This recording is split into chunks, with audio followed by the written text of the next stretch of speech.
연예인도, 정치인도, CEO도, 스포츠 선수도, 당신도 평등하고 공평하게 사용하는 자원인 시간. 시간을 어떻게 사용하느냐에 따라 당신의 인생이 녹슨 동전이 될 수도 반짝이는 다이아몬드가 될 수도 있습니다. 시간을 들여 영상을 시청한 게 아깝지 않도록 24시간을 48시간처럼 이용하는 방법과 시간에 관한 인사이트를 제공해 드리겠습니다. 안녕하세요. 언아웃꿈입니다. 지금 이 영상을 클릭했다는 것은 시간의 소중함을 인지하고 계신다는 뜻이겠죠. 여러분의 소중한 시간이 주머니에서 새지 않도록 붙잡아두는 방법을 지금 바로 알려드리겠습니다. 저는 평범한 직장인이지만 직장을 다니면서 6권의 책을 썼습니다. 지금은 7번째 책을 쓰고 있죠. 이 사실을 한 지인들은 제게 묻습니다. 직장에 다니면서 어떻게 책을 쓸 수 있냐고 말이죠. 이 방법을 실천하면 책 쓰기뿐만 아니라 어떤 일이든 충분히 탐구하는 시간을 확보할 수 있습니다. 어제보다 나은 오늘, 오늘보다 나은 내일을 보내게 되고 성공이 자연스레 따라옵니다. 잘 들어보세요. 단순한 비법을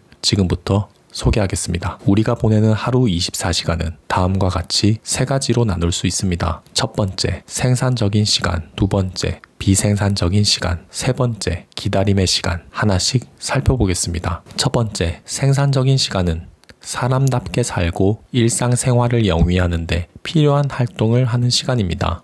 일을 하고 공부를 하고 책을 읽고 가족과 여가를 보내고 밥을 먹고 집안일을 하고 씻고 잠을 자는 시간을 말합니다. 생산적인 시간에 충실해야 경제적이고 윤택하며 건강한 삶을 보낼 수 있습니다. 두 번째, 비생산적인 시간은 그냥 흘러가는 시간입니다. 의미 없이 스마트폰을 들여다보거나 술을 마시고 게임을 하는 시간입니다. 이런 시간은 스트레스를 풀고 재충전하는 시간이라고 착각할 수도 있습니다. 그렇지만 비생산적인 시간의 가장 큰 특징은 목적이 뚜렷하지 않다는 점입니다. 만약 공부에 필요한 자료를 검색하기 위해 스마트폰을 활용하거나 친목도모를 위해 술자리에 참석하는 것이라면 생산적인 시간이 됩니다.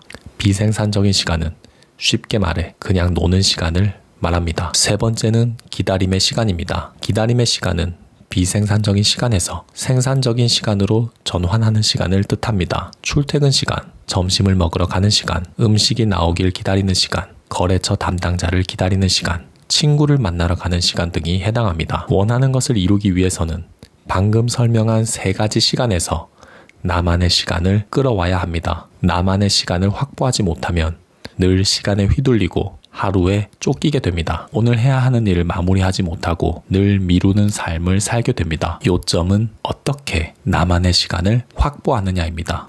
시간을 3가지로 분류한 것처럼 나만의 시간을 확보하는 방법에도 3가지가 있습니다. 첫 번째, 생산적인 시간을 쪼개서 내 시간을 만든다. 두 번째, 비생산적인 시간을 나만의 시간으로 전환한다. 세 번째, 기다림의 시간을 활용한다. 첫 번째, 생산적인 시간을 이용하는 방법에는 잠을 줄이는 것, 밥을 먹으면서 생각하는 것, 영어 회화를 들으며 운동하는 법 등이 있습니다. 생산적인 시간을 최대한 효율적으로 활용하는 방법이죠. 두 번째, 비생산적인 시간을 나만의 시간으로 바꾸는 방법에는 술자리에 가지 않고 학원에 가는 것, 게임하는 대신 강연을 듣는 것, 스마트폰을 만지작거리지 않고 책을 읽는 것 등이 해당합니다. 세 번째, 기다림의 시간을 활용하는 방법은 출퇴근 시간처럼 하루 속 비는 시간에 생산적인 일을 하는 것입니다. 많은 사람들이 두 번째 방법, 비생산적인 시간을 나만의 시간으로 바꾸려는 실수를 저지릅니다.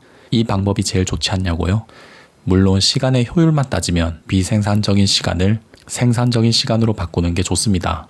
하지만 사람이 단번에 바뀌기란 굉장히 어려울 뿐더러 나에게 맞지 않는 행동을 하면 오랫동안 지속하기 어렵습니다. 수많은 사람이 1월 1일에 뜨는 해를 바라보며 뜨거운 맹세를 하고도 작심삼일에 그치는 이유는 자신을 갑자기 확 바꾸려고 하기 때문입니다. 저는 3번째 방법, 기다림의 시간을 나만의 시간으로 바꾸는 것을 강력하게 추천합니다. 기다림의 시간을 나만의 시간으로 바꾸는 게 익숙해지면 자연스럽게 비생산적인 시간을 나만의 시간으로 바꾸는 모습을 보게 될 겁니다. 제가 직장에 다니며 6권의 책을 쓸 수 있었던 까닭은 출퇴근 시간에 글을 썼기 때문입니다. 출근에 1시간, 퇴근에 1시간, 출퇴근 시간에 온전히 책 쓰기에 투자하면 하루에 2시간 동안 글을 쓸 수 있습니다. 하루에 2시간이면 평일만 해도 일주일에 10시간, 한 달에 40시간입니다.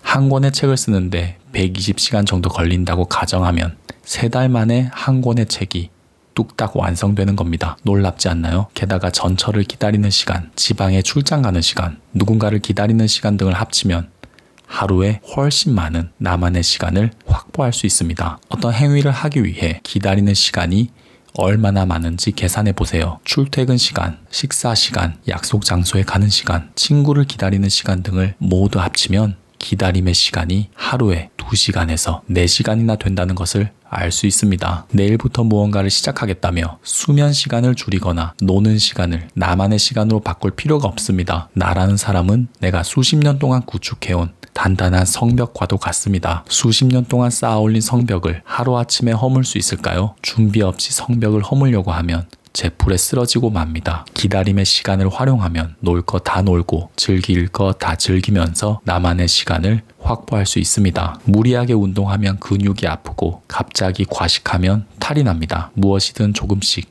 천천히 바꿔야 합니다.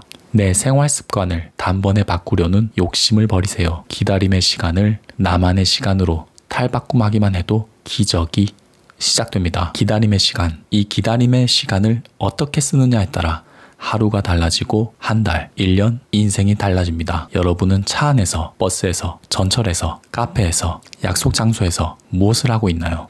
당신이 기다릴 때 취하는 행동이 당신이 어떤 사람인지 말해주며 어떤 사람이 될 것인지를 여실히 보여줍니다. 기다림의 시간을 자기 발전의 시간으로 활용하고 기다림을 기다리시기 바랍니다. 감사합니다.